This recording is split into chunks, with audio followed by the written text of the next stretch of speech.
is now the biggest international criminal activity industry on earth. It's bigger than nefarious drug smuggling. The international drugs trade is the trade in human beings. So I'm all for being able to track things like this.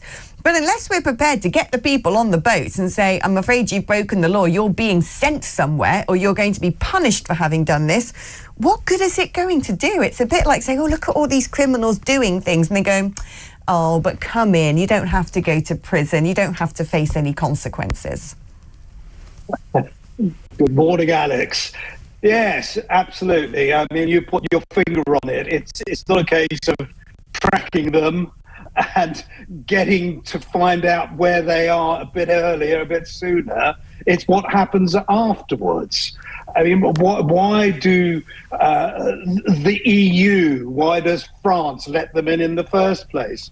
Why doesn't France actually pick them up and stop them from setting off from their shores? It's not going to make any difference to the numbers coming. In fact, I'd be pretty confident in suggesting that by this time next year, we will have seen as many, if not more, coming across the channel illegally.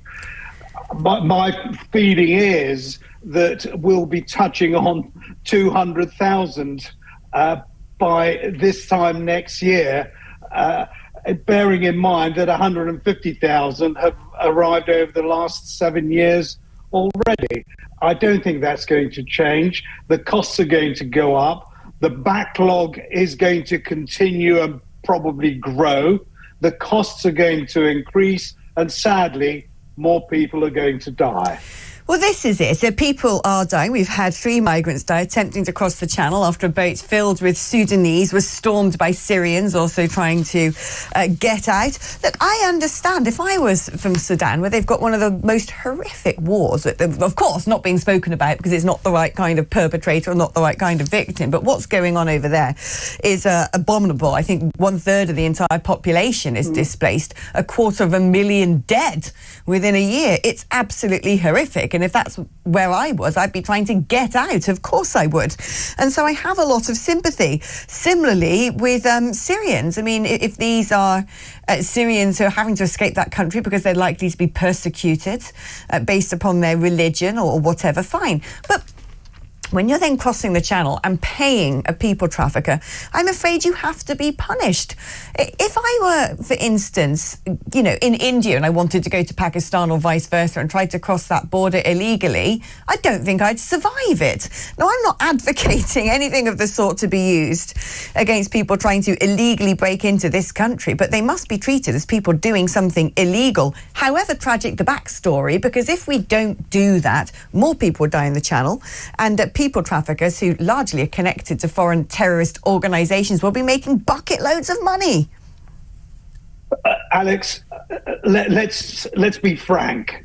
They're not coming from Sudan. They're not coming from Iran. They're not coming directly from Syria. They're coming from France. That is not a dangerous country. Why don't the French, why doesn't the EU actually deal with them rather than sort of wash their hands of them the moment they've set sail from their shores? That's what I find quite galling, really, that they are blaming Britain. And we are welcoming.